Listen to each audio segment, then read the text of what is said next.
Andrej, reci nam kako se nalazite u Berlinu. Super. Navikao sam se već na grad, tako da vidjet ćemo sada na leto kako je stanje u klubu, da li će ostajati ili to, ali nije na meni još, pa ćemo vidjeti. Kolika je razlika u odnosu na našu ligu?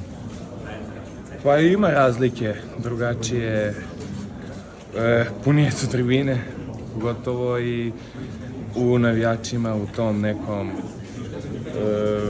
stadionima, u atmosferi, ali opet i naša liga je teška za igranje, tako da ovdje je malo brže, malo otvorenije, nema toliko taktike kao kod nas, tako da ipak onako, ima razlike, ali ne toliko puno, navikli se. Uporedi malo sa Francuskom. Sa Francuskom je, šta znam, ima isto razlike, ali ovdje malo se više trči, malo se više je borba za svaku loptu. U Francuskoj je opet isto taktika, tehnika i tako. Dao si 2 sjajna gola danas.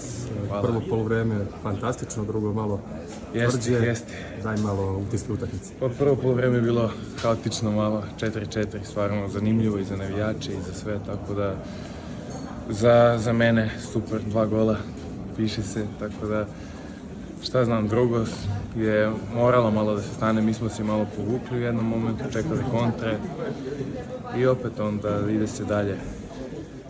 Za nas bod, ostali smo u ligi, najvažnije, tako da sada može lakše se diše. Rekao si da te ne pitam ništa o reprezentaciji, pa neću, ali samo nastavi ovako da igraš i bit će poziv uskoro. Hvala.